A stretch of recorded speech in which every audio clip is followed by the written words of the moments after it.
armies of the Jews hoped to have power over them. Though it was turned to the contrary, that the Jews had rule over them that hated them. The Jews gathered themselves together in their cities throughout all the provinces of the king Ahasuerus to lay hand on such as sought their hurt, and no man could withstand them, for the fear of them fell upon all people. And the rulers of the provinces, and the lieutenants, and the deputies, and the officers of the king helped the Jews, because the fear of Mordecai fell upon them. For Mordecai was great in the king's house, and his fame went out throughout all the provinces. For this man Mordecai waxed greater and greater. Thus the Jews smote all their enemies with the stroke of the sword, and slaughter, and destruction, and did what they would unto those that hated them. And in Shushan the palace the Jews slew and destroyed 500 men. And Parshandatha, and Dalphon, and Aspatha, and Poratha, and Adalia, and Haradatha, and Parmashta, and Arasal, and Aridai, and Vajizatha, the 10 sons of Haman, the son of Hammedatha, the enemy of the Jews, slew they. But on the spoil they laid not their hand. You don't want to touch his satanic stuff. On that day the number of those that were slain in Shushan the palace was brought before the king. And the king said unto Esther the queen, the Jews have slain and destroyed 500 men in Shushan the palace, and the 10 sons of Haman. What have they done in the rest of the king's provinces? Now, what is thy petition? And it shall be granted thee. Or what is thy request further? And it shall be done. Then said Esther, if it please the king, let it be granted to the Jews which are in Shushan, to do tomorrow also according unto this day's decree, and let Haman's 10 sons be hanged upon the gallows. And the king commanded it so to be done, and his decree was given at Shushan, and they hanged Haman's 10 sons. For the Jews that were in Shushan gathered themselves together on the 14th day, also on the month Adar, and slew 300 men at Shushan. Well, second day of killing.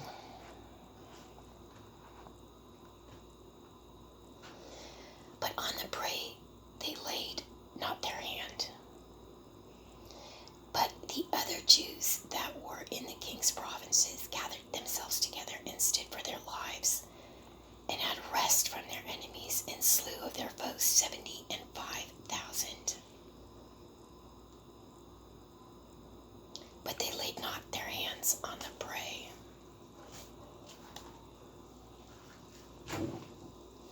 On the 13th day of the month Adar, and on the 14th day of the same, rested they, and made it a day of feasting and gladness. But the Jews that were at Shushan assembled together on the 13th day thereof, and on the 14th thereof, and on the 15th day of the same they rested, and made it a day of feasting and gladness.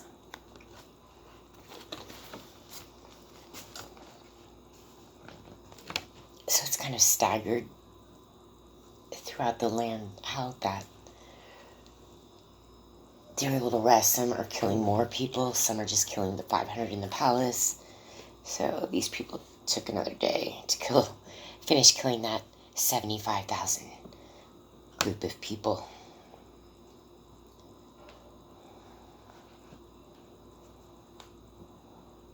Yeah, it's like the story's like, well, they killed 500, and you're like, whoa, that's pretty messed up. And they're like, yeah, and they killed these 10 sons of Susan.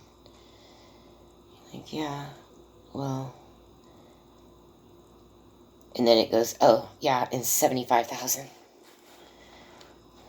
So yeah, they were on a different schedule. Let's read that again. But the other Jews that were in the king's provinces gathered themselves together and stood for their lives and had a rest from their enemies and slew of their foes 70 and 5,000, but they laid not their hands on the prey. On the 13th day of the month Adar, and on the 14th day of the same, rested they, and made it a day of feasting and gladness. But the Jews that were at Shushan assembled together on the 13th day thereof, and on the 14th thereof, and on the 15th day of the same, they rested and made it a day of feasting and gladness.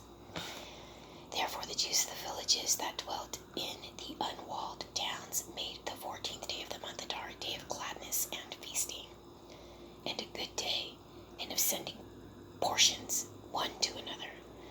And Mordecai wrote these things and sent letters unto all the Jews that were in all the provinces of the king Ahasuerus, both nigh and far, to establish this among them, that they should keep the 14th day of the month Adar and 15th day of the same yearly, as the days wherein the Jews rested from their enemies, and the month which was turned them from sorrow to joy, and from mourning into a good day, that they should make them days of feasting and joy, and of sending portions one to another and gifts to the poor.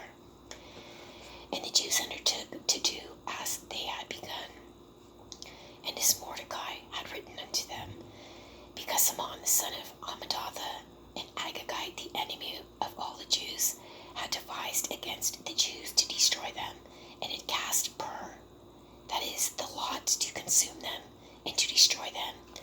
But when Esther came before the king, he commanded by letters that his wicked device, which he devised against the Jews, should return upon his own head, and that he and his sons should be hanged on the gallows. Wherefore they called these days Purim, after the name of Pur.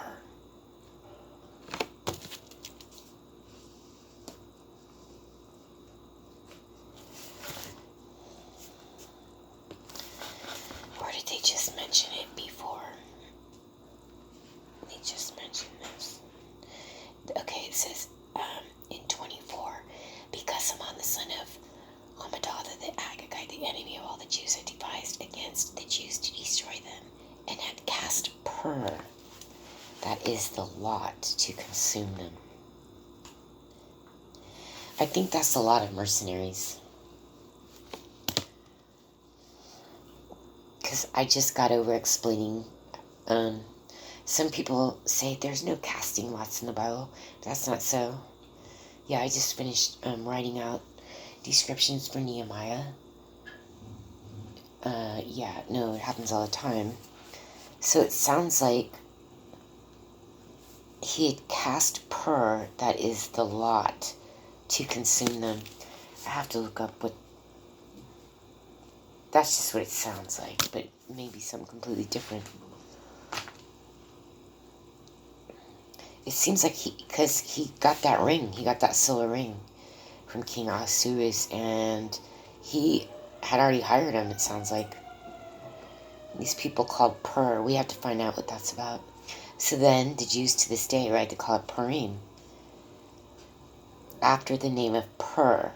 Is this the people that were going to kill him? This is not a good name. Whatever it is, we'll find out.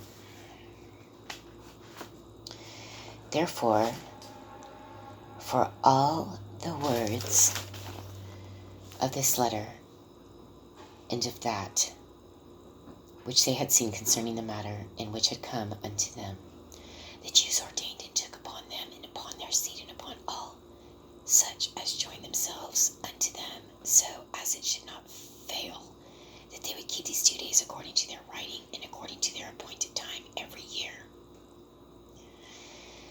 and that these days should be remembered and kept throughout every generation, every family, every province, and every city, that these days of Purim should not fail from among the Jews, nor the memorial of them perish from their seed.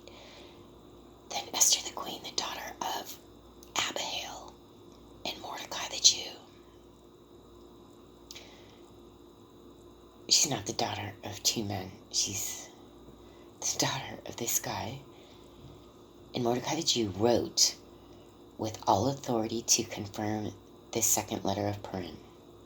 And he sent the letters unto all the Jews to the 127 provinces of the kingdom of Ahasuerus.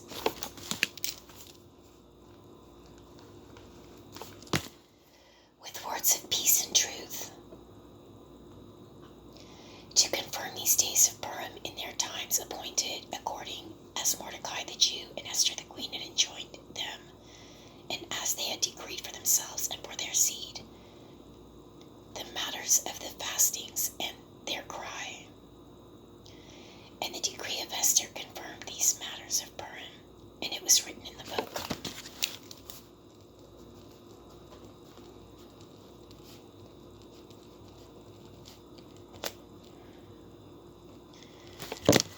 So this was started under Esther, Queen Esther.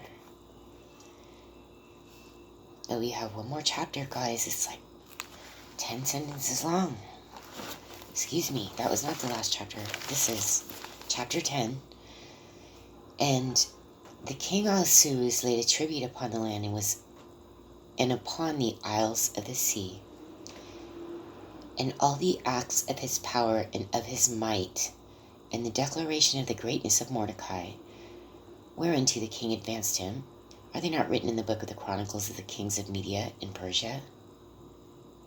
For Mordecai the Jew was next unto King Ahasuerus, and great among the Jews, and accepted of the multitude of his brethren, seeking the wealth of his people, and speaking peace to all his seed.